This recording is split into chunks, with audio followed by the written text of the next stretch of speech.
guys, welcome to my YouTube channel. இன்னைக்கான video பார்க்கறதுக்கு முன்னாடி ஒரு சின்ன அப்டேட். நம்ம சேனல்ல ஆல்ரெடி நான் எம்ப்ராய்டரி கிளாसेसலாம் அப்லோட் பண்ணிருக்கேன். சோ உங்களுக்கு எம்ப்ராய்டரி மேல இன்ட்ரஸ்ட் இருந்துச்சுனா கண்டிப்பா செக் பண்ணி பாருங்க. சோ அதுக்கு முன்னாடி நம்ம சேனலை சப்ஸ்கிரைப் பண்ணிடுங்க.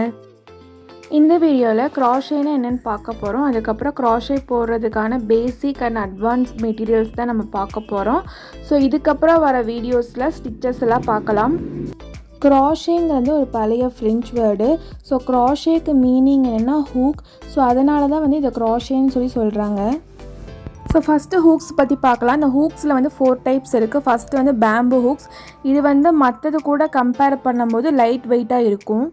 நெக்ஸ்ட்டு வந்து அலுமினியம் ஹூக். அலுமினியம் ஹூக் தான் பிகினர்ஸ் மோஸ்ட்லி யூஸ் பண்ணுவாங்க. ஸோ அலுமினியம் ஹூக் போடும்போது நம்மளுக்கு குவிக்காக வந்து பழக முடியும். நெக்ஸ்ட் ஒன் வந்து பிளாஸ்டிக் ஹூக்ஸ். இது வந்து ஜம்போ சைஸில் தான் இருக்கும். ஸோ பெருசாக இருக்கும். நம்ம பெரிய த்ரெட்ஸ் எல்லாம் யூஸ் பண்ணும்போது இதை யூஸ் பண்ணி தான் போடுவாங்க. Next one economic plastic hooks. இதோட ஹேண்டில் பார்த்திங்கன்னா சாஃப்டாக இருக்கும்.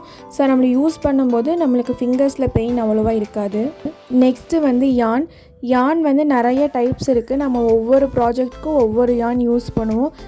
நீங்கள் வந்து பிகினர்ஸாக இருக்கும்போது அக்ரிலிக் யான்னு சொல்லிட்டு இருக்கும், 20 rupees இருக்கும். ஸோ அந்த யான் வாங்கி யூஸ் பண்ணுங்கள். நெக்ஸ்ட்டு வந்து சிசர்ஸ் வந்து நல்லா ஷார்ப்பாக இருக்கணும். ஸோ அப்போ தான் யானை கட் பண்ண முடியும்.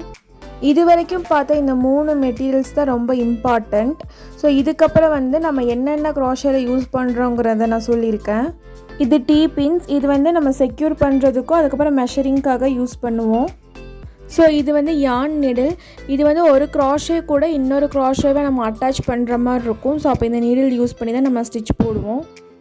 ஸோ மெஷரிங் டேப் வந்து நம்ம எவ்வளோ லென்த்துக்கு நம்ம பேக் வேணும்னு பிளான் பண்ணியிருக்கோமோ நம்ம ஸ்டிச் போட்டால் அந்த லென்த்தை வந்து நம்ம மெஷர் பண்ணுறதுக்காக யூஸ் பண்ணுவோம். நெக்ஸ்ட் ஒன் வந்து crochet ரூலர். இது வந்து 2 inchல வந்து நம்ம எவ்வளோ செயின் ஸ்டிச் இருக்குன்னு மெஷர் பண்ணுறதுக்காக யூஸ் பண்ணுவோம். இது வந்து ஸ்ப்ளிட் மார்க்கர்ஸ். ஸோ நம்ம crochet போடும்போது நம்ம ஸ்ப்ளிட் பண்ணுறதுக்காக இது அடையாளத்துக்காக போட்டு வைப்போம் இந்த மாதிரி. ஸோ நோட் பேடும் ஒரு பென்னும் எப்போவுமே வச்சுக்கோங்க. நம்ம ஸ்டிச்சோட கவுண்ட்லாம் எழுதி வைக்கிறதுக்காக யூஸ்ஃபுல்லாக இருக்கும். நெக்ஸ்ட் வந்து crochet ஐட்டம்ஸ் எல்லாம் போட்டு வைக்கிறதுக்கு ஒரு பேக் யூஸ் பண்ணுங்கள். ஸோ அப்போ தான் நம்ம ஐட்டம்ஸ் எல்லாம் மிஸ் ஆகாமல் இருக்கும். ஏன்னா எல்லாமே சின்னதாக இருக்கிறதுனால நமக்கு மிஸ் ஆகிறதுக்கு நிறைய சான்சஸ் இருக்குது. ஸோ crochetக்கு தேவையான ஐட்டம்ஸ் வந்து இவ்வளோ தான்.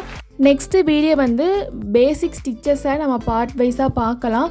ஸோ அதுக்கு முன்னாடி நம்ம சேனலை நீங்கள் சப்ஸ்கிரைப் பண்ணிவிட்டு பக்கத்தில் இருக்கிற பெல் ஐக்கானை கிளிக் பண்ணிக்கோங்க.